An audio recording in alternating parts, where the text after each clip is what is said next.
Hey guys, welcome back to my channel, and this is Shubham. So guys, today we are gonna starting with the pediatrics, and I'm gonna start with the uh, congenital heart disease in this particular series, in which I will be talking about the acyanotic congenital heart disease and then the cyanotic congenital heart disease. So guys, make sure you subscribe the channel and press the bell icon for more updates about this series. Okay, so in this particular video, I'm gonna start with the very first acyanotic congenital heart disease, that is the VSD, or also called as the ventricular septal defect. So it's a very special kind of congenital heart disease, and everyone must know about this ventricular septal defect, because if I'm talking about the congenital heart disease, guys, then this is the most commonest, this is the overall most common congenital heart disease. Ventricular septal defect, it's common, it's not rare, it's common as far as congenital heart disease are concerned. So today guys, I'm gonna start with the ventricular septal defect. Okay, so let's dive in and let's talk about some of the salient features about the ventricular septal defect. So very first, as I told you, that this is the acyanotic congenital heart disease, right? So this is the acyanotic congenital heart disease, right? In some subsequent videos, I will be talking about the uh, congenital heart disease, which will be the having the cyanosis component also, that is cyanotic congenital heart disease. For example, tetralogy of Fallot is one of the most very is one of the most important cyanotic congenital heart disease, right? So like that, I'm starting with the ventricular septal defect. This is the acyanotic congenital heart disease. Okay, so congenital heart disease, I'm just writing with the CHD, guys. Okay, congenital heart disease, so please understand that. So as I said, this ventricular septal defect, so overall, guys, so overall, this is the most common congenital heart disease. So overall, if somebody will be asking you, this is the most common congenital heart disease, right? This should be very, very clear. Now if we are talking about this particular ventricular septal defect, then let me tell you over here, it is simple, right? Ventricular septal defect, it means there is a defect in the ventricular septum. Simple, as simple as that. There is a defect in the ventricular septum. Okay, due to that, we are hearing a murmur over there. Which kind of murmur we are hearing actually? Okay, that we will talk about, don't worry about that. But there is some particular defect in the ventricular septum. That kind of defect, because of that kind of defect, we will be having various kind of manifestations in our particular baby, right? So that is a ventricular septal defect. It is very simple. Some of the things are there with which you can associate with, right? So some of the associations are seen with the ventricular septal defect. So let's talk about them. For example, it is associated with, this is the sign of associated with, I'm just writing like that. So guys, it is seen that it is associated with one of the very common congenital abnormality, that's a Down syndrome. Okay, so it is having a genetic component also, right? Family history, genetic component is also there. So Down syndrome, then Digeorge syndrome, it is having that association also. Okay, for example, they might mention about the Down syndrome and they can ask you about the ventricular septal defect, like that. You should be able to relate to that, right? And then it is also having the association, it is seen that it is having the association with the Turner syndrome baby as well. Okay, so these three associations, at least we should remember that, right?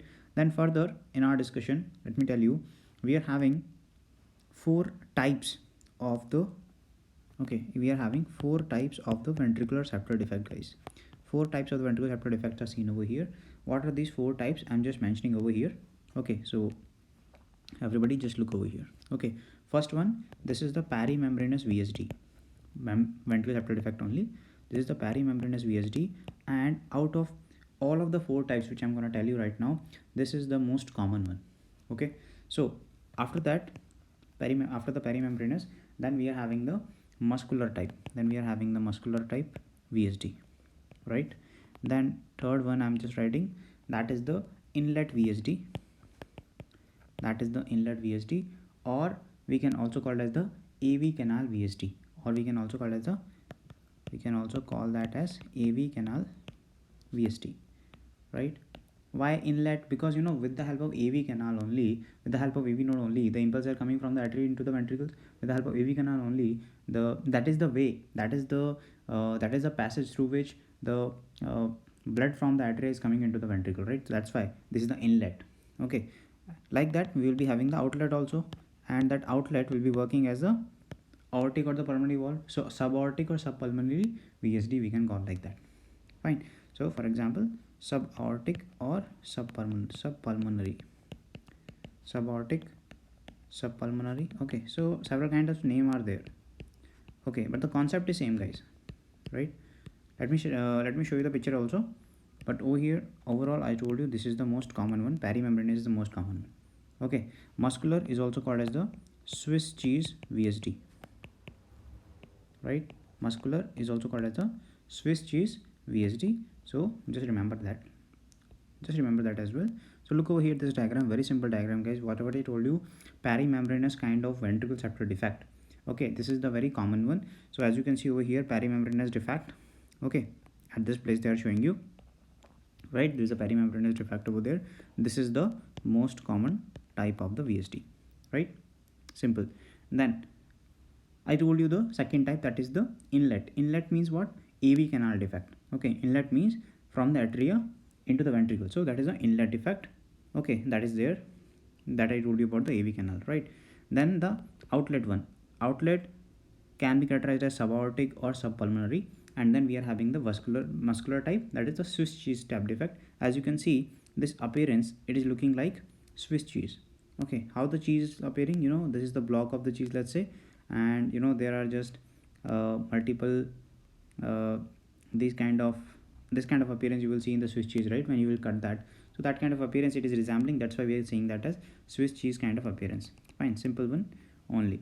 Okay, so that is the types, these are the types of the ventricular septal defect. Okay, now I'm just moving on from here. Let's talk about some of the other factors for the ventricular septal defect, right? So I'm just moving on to the pathogenesis part of the ventricular septal defect, guys, now. So I'm just moving on to the pathogenesis part over here. So let me write over here that pathogenesis, right? So simple, over here to understand about the pathogenesis also, it's very simple. For example, I told you that what is a ventricular septal defect, how we are calling that as ventricular septal defect. Very simple, with the name only you can see over here. So there is a defect in the ventricular septum, there is a defect in the ventricular septum. So with the help of which, what will happen? Usually from the high pressure, okay, from the high pressure, the blood will be having the tendency to go towards the low pressure. So high pressure will be there obviously in the left ventricle, and comparatively in the right ventricle there is a low pressure. So what will happen? The flow of the blood, because there is a septum, either the blood can flow in this direction, either the blood can flow in this direction, right? So what will happen? The blood will be flowing from high pressure to the low pressure system. So that's why high pressure system is the left ventricle, right, and the low pressure system is the right ventricle, because left ventricle is responsible for, you know, pumping whole blood to the rest of the part of the body, right? So left ventricle will be having, so this kind of factor they are showing you over here, this factor will be there, right? So from the high pressure system to the low pressure system, the blood will be coming, right? While flow of this blood, okay, there can be the large septal defect, there can be the small septal defect also, right? Even in the small septal defect, you might heard the murmur over there. What is a murmur, guys? If through a narrow passage some fluid will be, you know, going through that passage, then it will be causing a murmur over there, it will be causing a turbulence, right? It will be causing a turbulence over there. So you know that kind of sound which we are hearing at that point of time, that is called as murmur. The turbulence which will be created by the fluid through that narrow passage, that will be called as murmur only. It's simple, right? So this will be causing a murmur over there. Which kind of murmur? Holosystolic or pulmonary, holosystolic or pansystolic murmur. We'll talk about that, don't worry. So for now, just understand the pathogenesis. So over here I'm showing you from the left side of the heart towards the right side of the heart, that is the overall flow of the blood because of this particular defect in the ventricular wall, ventricular septal defect. So I can say that this is the left to right shunt. I can say that this is the left to right shunt without any kind of doubt in my mind, right? So in the pathogenesis only, nothing new I'm going to write over here. Whatever I have explained just now, that is the pathogenesis, guys. So in the pathogenesis, I can write that in the pathogenesis, left to right shunt will be seen in the patient, right? In this baby, left to right shunt, okay, can be seen in the heart, right? First point. So because left to right shunt you are seeing over here. Okay, so I'm just gonna draw the hypothetical diagram. Let's say that from the right ventricle, which kind of blood vessel is coming out, guys? That is, everybody will say that yes, this is the pulmonary artery only. This is the pulmonary artery only, right? This is the pulmonary artery, and it will be going to the lungs, right? It will be going to the lungs. So guys, as you can see from the left ventricle, the blood is coming into the right ventricle. So now the blood is filling into the right ventricle, right? So it will be creating a pressure in the right ventricle. So right ventricle will be having so much of pressure. So the backflow of the blood will be happening into the, this extra amount of blood will be flowing into the pulmonary artery. This is what artery, guys? This is the pulmonary artery. This is the pulmonary artery, and it is traveling it is actually going to the lungs. So that extra amount of blood will be flowing towards the lungs actually. Okay, that extra amount of blood will be flowing towards the lungs, right? Towards the lungs. So what will happen? Extra amount of blood will be reaching into the lungs now. Extra amount of blood will be reaching into the lungs. That's why we are saying that this kind of patient will be having increased pulmonary blood flow, right? That's why this kind of patient will be having the increased pulmonary blood flow, right? Or I can say that these kind of persons might have the pulmonary hypertension. Obviously I can say like that, yes. So this kind of patient might have the pulmonary hypertension. Everything I'm just gonna everything I'm depicting over here, so that you are having a logic behind all these things, right? Okay, once you understood the pathogenesis, it's very simple, right? Left to right shunt, right ventricle will be having more pressure. This extra amount of blood will be shifted to the pulmonary artery, pulmonary hypertension, increased pulmonary blood flow, right? Understood. Everything is done over here, right? Epidemiological factor, for example, some of the epidemiological factor over here. This is the most common congenital heart disease, I told you already, and usually it is present at birth. Usually it is present at birth, right? Usually it is present at birth. I'm just writing over here, right? So usually it is present at birth. I'm talking about the congenital heart disease, right? So obviously it will be presenting at birth only, right? Okay, now what are the risk factors? What kind of risk factors you can think in such patients, right? Family history, guys. Risk factors over these patients. Okay, so most common risk factor which is seen over here, that is the family history, right? In the family history, if they are talking about the ventricular septal defect, for example, or some congenital heart disease, then they might have more chances of getting this particular ventricular septal defect, right? This is the overall most common kind of congenital heart disease, right? Okay, what about the presentation, guys? Now what about the presentation over here? So if you talk about what are the clinical features and all those things, so let me summarize over here as well. Okay, so presentations will be like this. This patient came to you, and usually in most of the patient, okay, in most of the patient, they can be asymptomatic as well.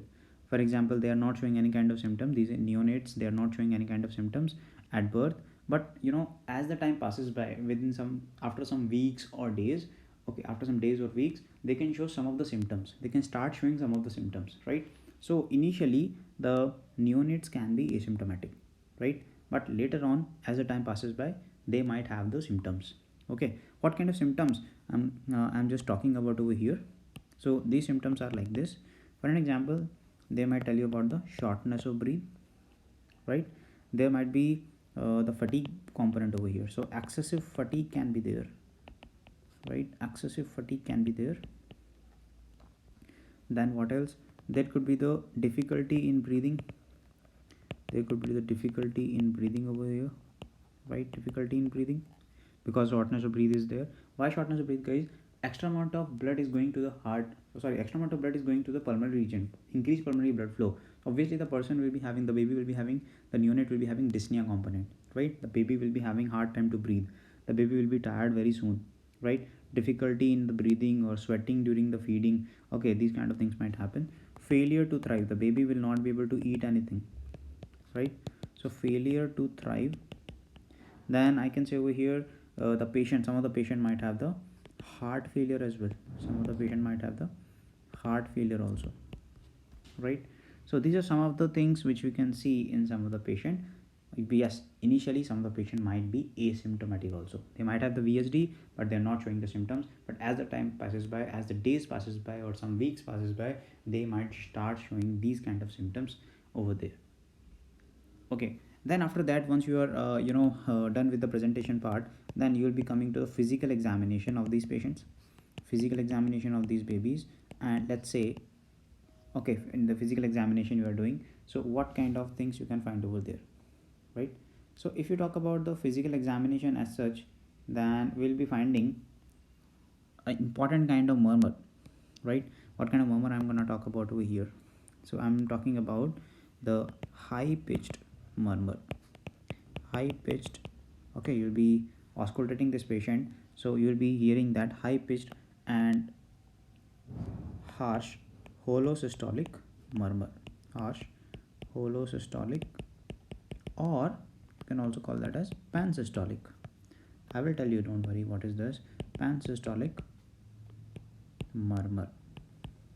Murmur, you know now, like that turbulence which is created, that is a murmur because of the blood flow, right? So that is the very important point over here. Okay, and let me tell you one more point over here, that this murmur can be best heard when you will be putting your stethoscope in a particular region. Which region I'm talking about over here, that is, it will be best heard.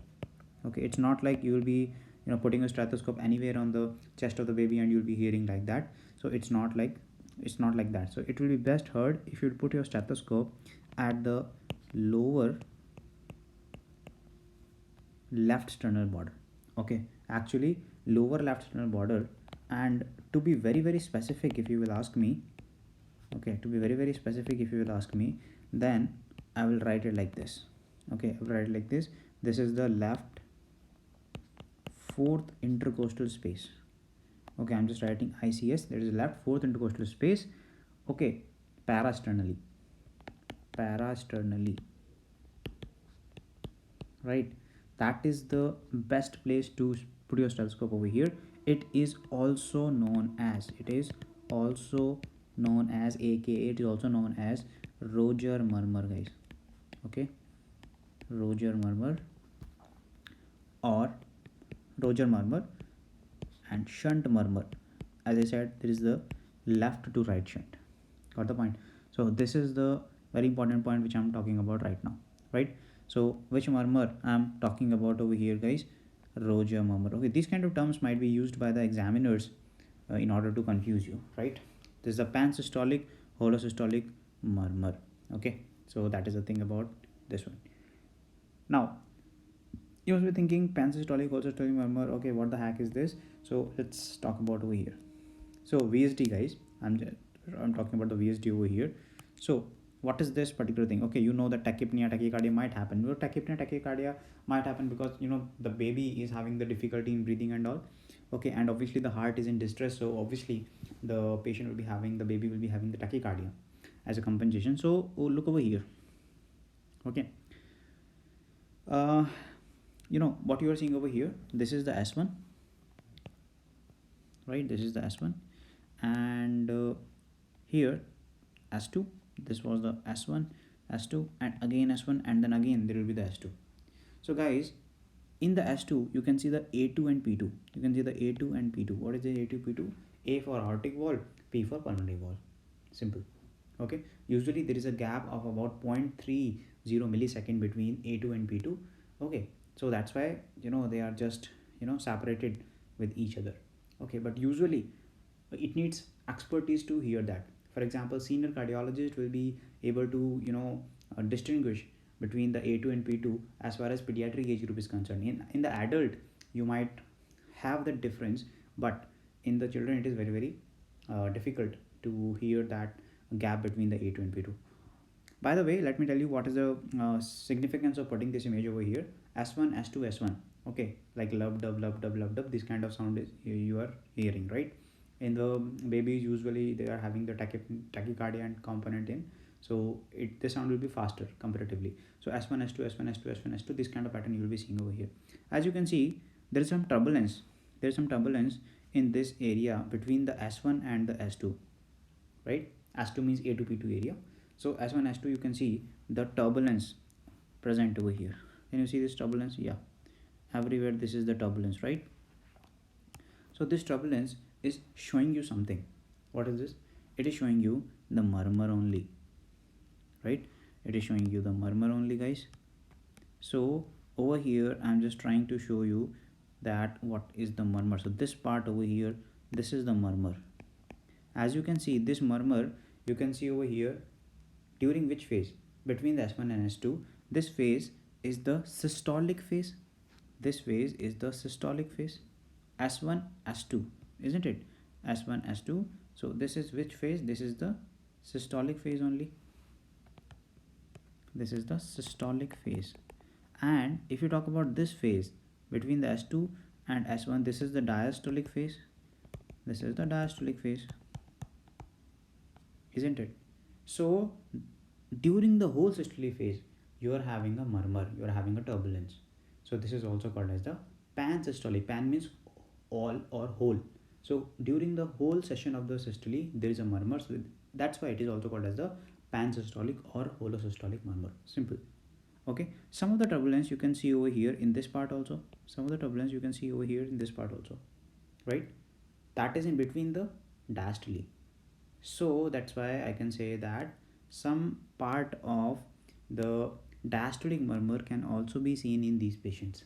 Okay, usually the mid diastolic or the late diastolic or delayed diastolic murmur can also be seen over here. Okay, so that is the part which I wanted to show you. Okay, so usually mid diastolic murmur, usually in the large VSD, mid diastolic murmur at apex can be heard sometimes. Usually in the small VSD, you will not be able to appreciate, but maybe in the large VSD you can see over there. Okay, one more point I would like to mention over here, that I told you that from the left ventricle the blood was going at the right ventricle, from the right ventricle into the pulmonary artery, from the pulmonary artery to the lungs, from the lungs into the right, from the lungs through the lungs. What is this structure which is coming like this, right? This is structure everybody will be saying like this is the pulmonary vein. It should be the pulmonary vein, guys, right? That is actually draining into the left atrium. So extra amount of blood will be draining into the pulmonary vein. That extra amount of blood will be draining into the left atrium. That extra amount of blood will be coming into the left ventricle, isn't it? Right? So due to that, some of the turbulence might be creating because of this extra amount of blood which is coming from the left atrium into the left ventricle. That's why this particular extra amount of blood which is causing the sound, that sound can be heard as mid diastolic murmur or the late diastolic murmur or the delayed diastolic murmur. Understand? So that is the point. That's why there was some turbulence in the diastolic phase also. But most of the turbulence you are seeing in the S1, S2, that is between the S1 S2, that is the systolic phase only, right? I hope there is no doubt about this, right? I'm just moving on from here now. Okay, so let me just tell you, okay, what are the imaging part, like how will you confirm your diagnosis and all once you have actually talked about the presentation. Physical examination is done by your auscultation and all. So now I'm just moving on to the imaging purpose now. Okay, what kind of test you can do over here. Okay, so as far as the imaging part is concerned,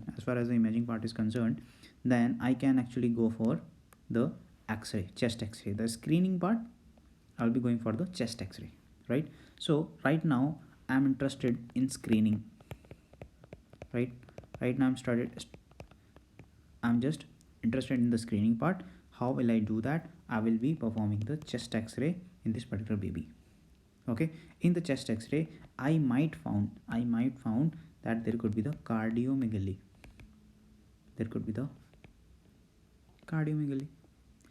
For the confirmation part, or there can be some increased vascular marking.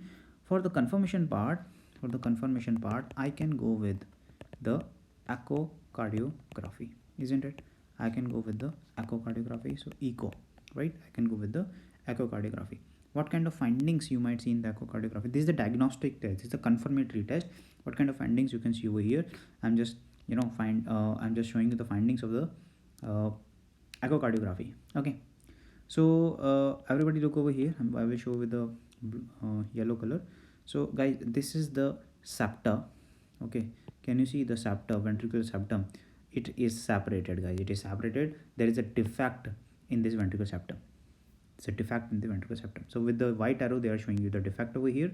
So obviously the blood can flow from the left ventricle into the right ventricle, isn't it? Very, very simple. This kind of defect might be appreciated in the echocardiography.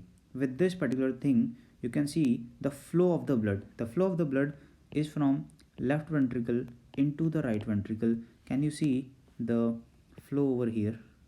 It is coming from the left ventricle into the right ventricle. I don't think there is any kind of doubt right now, right? This is the finding of the echocardiography. That's why it is the diagnostic tool. It is the confirmatory tool for us to make sure that yes, we are thinking in the right direction. This is the VSD. Got the point? So this echo is the diagnostic tool for us.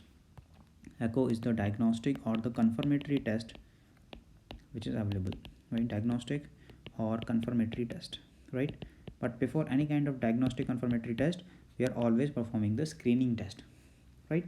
Okay, and this in the screening you'll be seeing the cardiomegaly. You'll be seeing the cardiomegaly. Okay, let me show you the image of the cardiomegaly also, so that you'll be having a very good orientation in your mind. Okay, so as you can see over here, this is the cardiomegaly in this particular baby. Okay, I will just set it over here so that you can really appreciate, right? So guys, you can see what you can see over here. Okay, let me tell you how I am seeing that there is a cardiomegaly. Yes, with the first look only you will be seeing that there is a cardiomegaly, but I'll be showing you some of the points as well so that you can really appreciate. Okay, what you need to do usually, guys, first of all, you just need to draw a midline. Okay, this is my way. You will draw a midline, and you know, this is the left side of the patient, this is the right side of the patient. Very first thing you will be doing like this. On the right side of the patient, this thing which I'm telling you right now, let's say, okay, from here to here, okay, from here to here, okay, this part, let's say it is A, and from here to here, this part was B, right? This is the cardiac diameter I'm just telling you right now, right? And from here to here, okay, from here till here, this is the C, let's say. This is the C, let's say, and this is the thoracic angle. This is the thoracic angle. So A plus B, it is the cardiac angle, cardiac diameter, and C is the thoracic diameter. So guys, in the cardiomegaly, I will be seeing the cardiothoracic ratio, and cardiothoracic ratio in this case will be the A plus B divided by C. It means cardiac diameter by the thoracic diameter. Cardiothoracic ratio, simple. So cardiothoracic ratio I'll be checking in this patient, okay, in the cardiomegaly. So I'm just writing over here only. So I will be seeing the cardiothoracic angle, right? If I'm talking about the cardiothoracic angle, then I'm talking about mainly A plus B. Okay, I'm just writing over here A plus B divided by C. A plus B means, I just wrote over here, right? A plus B means A plus B will be the cardiac diameter, C will be the thoracic. So cardiothoracic ratio, simple, right? I will be saying there is a cardiomegaly if the ratio is more than 0.55 in the older children. In the echocardiography, if it is more than 0.55 cardiothoracic angle, then I will be saying like that. If it is more than 0.6, then I will be saying that in neonates it will be called as the cardiomegaly, right? So that is one of the point over here. Okay, now moving on to, this is the imaging part. So you'll be doing the chest x-ray and the echocardiography. Okay, some of the differentials I would like to mention over here. So differentials would be like this. For example, however, I will talk about these kind of differentials in a separate videos as well. Don't worry, guys. So the differentials you will be seeing in these kind of cases, that is, you can have the like ASD differential in your mind always, right? And you might have the diagnosis of the PDA in your mind, but they are very, very different. I will be talking about the details in the other videos as well. In the ASD, I will tell you the finding probably. I told you in the VSD there is a pansystolic or the holosystolic murmur that will be heard at the parasternally left fourth intercostal space, right? That is also called as a Roger murmur. But over here in the ASD, we'll be talking about that in detail. But in the ASD, there is a wide fixed split S2, right? In detail, I will talk about that in the other video.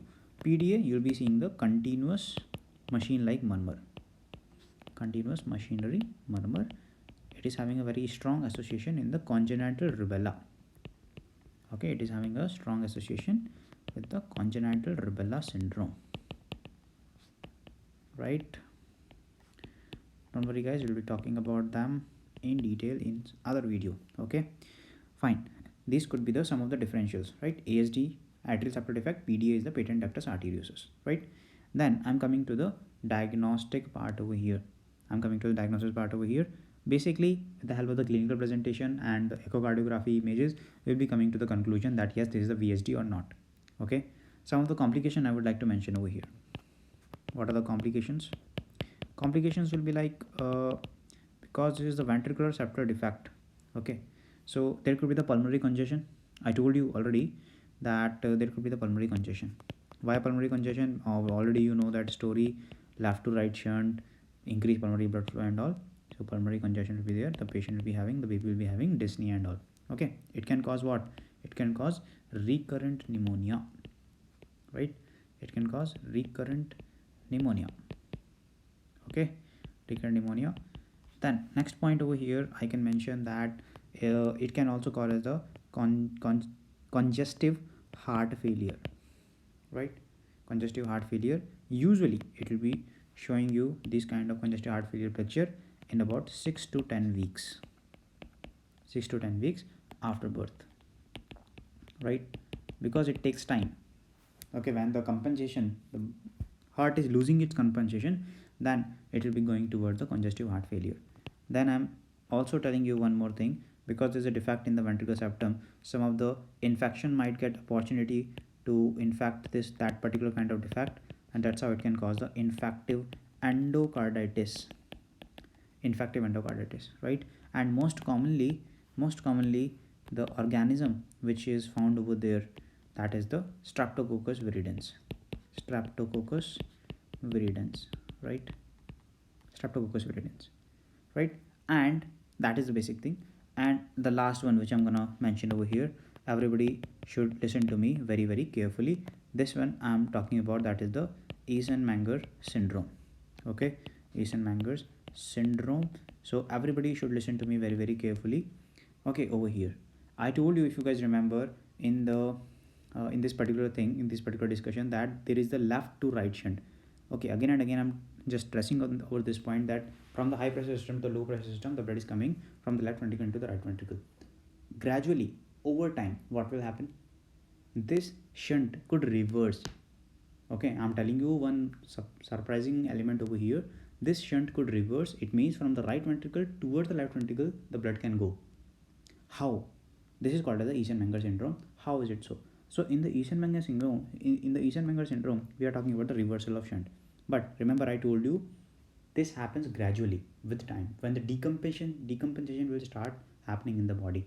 First of all, our body will be having the compensation phase, right? But till what period of time this compensation will work, right? We need to support with our treatment only, right? So with the time, this compensation will fail and the baby will start going into the decompensation stage. So in that time, after some time, what will happen? Reversal of shunt might happen.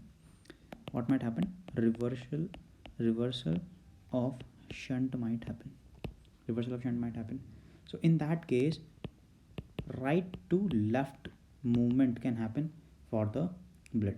Okay, some of the clinical features I'm telling you, that there could be the cyanosis clubbing, right?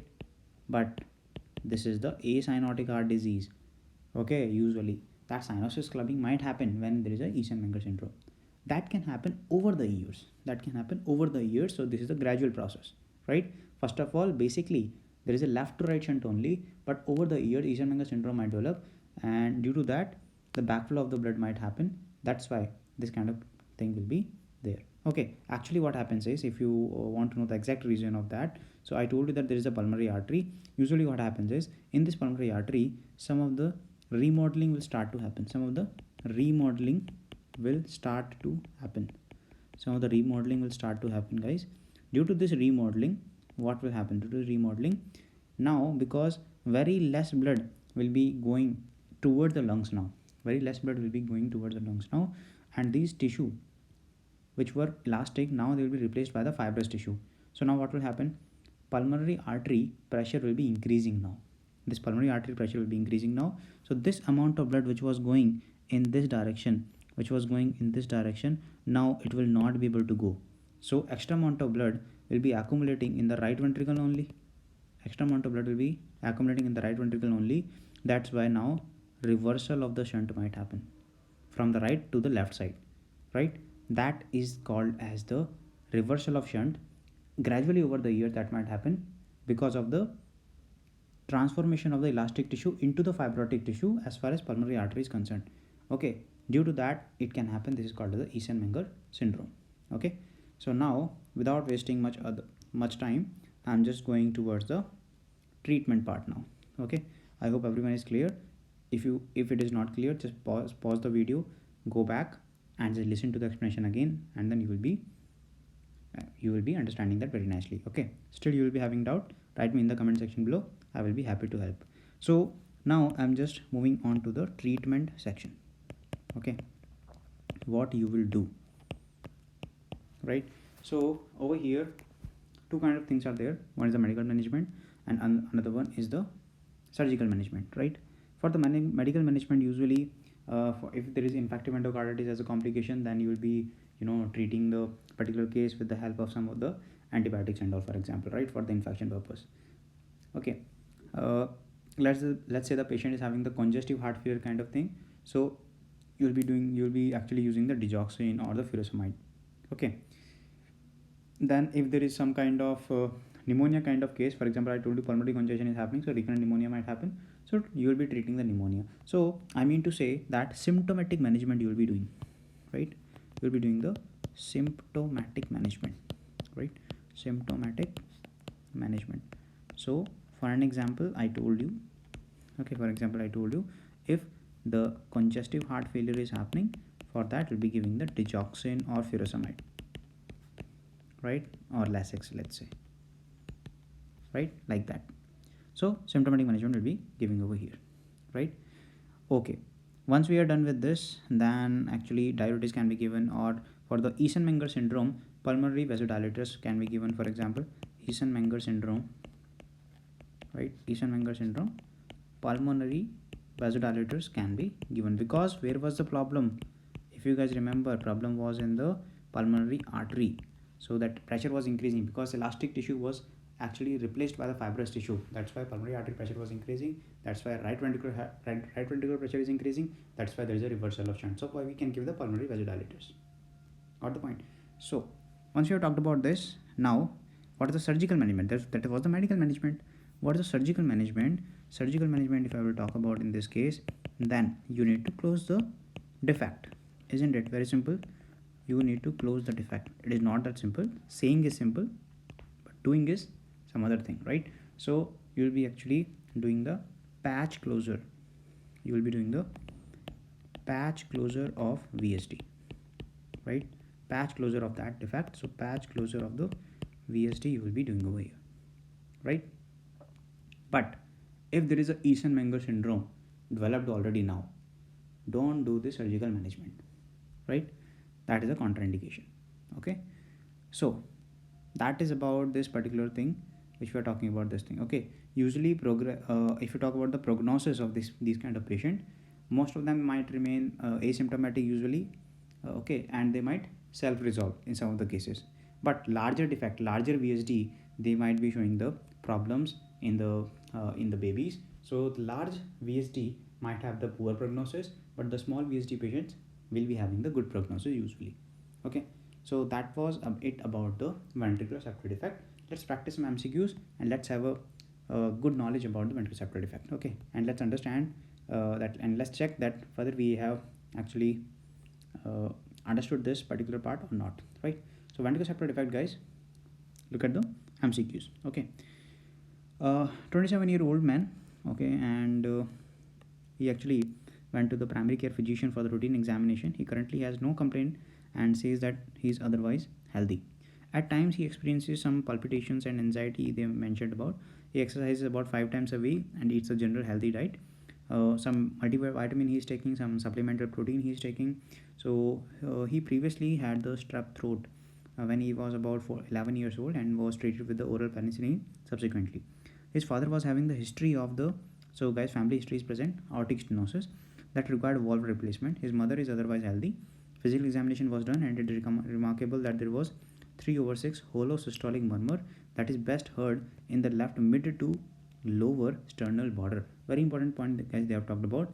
There is an associated thrill. Which of the following the most likely diagnosis? I don't think you will be having any kind of doubt regarding this question.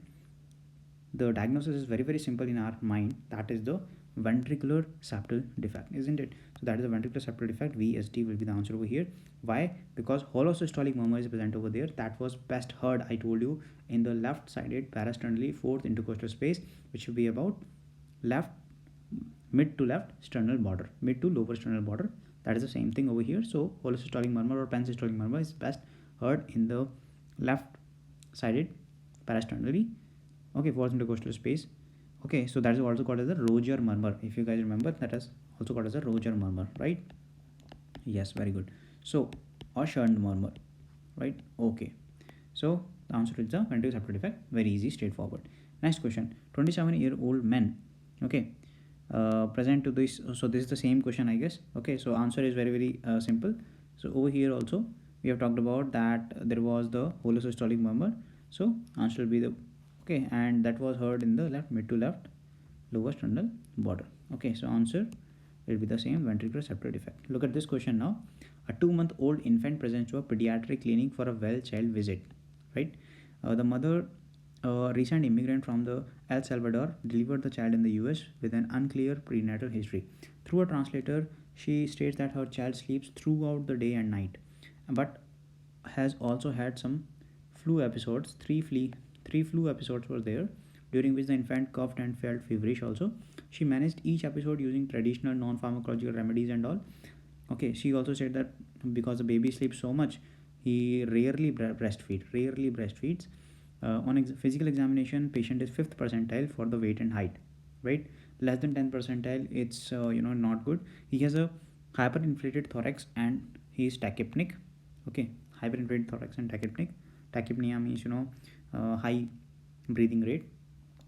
So auscultation of heart reveals a pansystolic murmur, guys. Pansystolic or holosystolic murmur heard at left lower sternal border. Same thing. Diastolic rumble at the apex. So chest radiography shown in figure A, and this diagram was shown just chest radiography. Cardiomegaly is there in the chest X-ray. So what is the diagnosis over here? Ventricular septal defect, right? I know everybody is yelling right now that is the ventricular septal defect. Excellent. So that is about the ventricular septal defect. Yes, the video might be somewhat lengthy, but if you will listen this particular video at about 1.5x speed, definitely it will be worthy according to me. So guys, thank you so much for joining in. I hope you got some value out of it. Please share it with your friends, and I will see you in the next one. Stay tuned in this series. Make sure to subscribe to the channel, press the bell icon, and very soon we'll be meeting with one more congenital heart disease. Let me know your opinions about this kind of videos in the comment section below. I will be very happy. And one more thing, if you have any kind of doubt, you can always put your doubts in the comment section below. Thank you so much, guys, for joining in. I will see you in the next one. Thank you so much. Bye bye. Take care.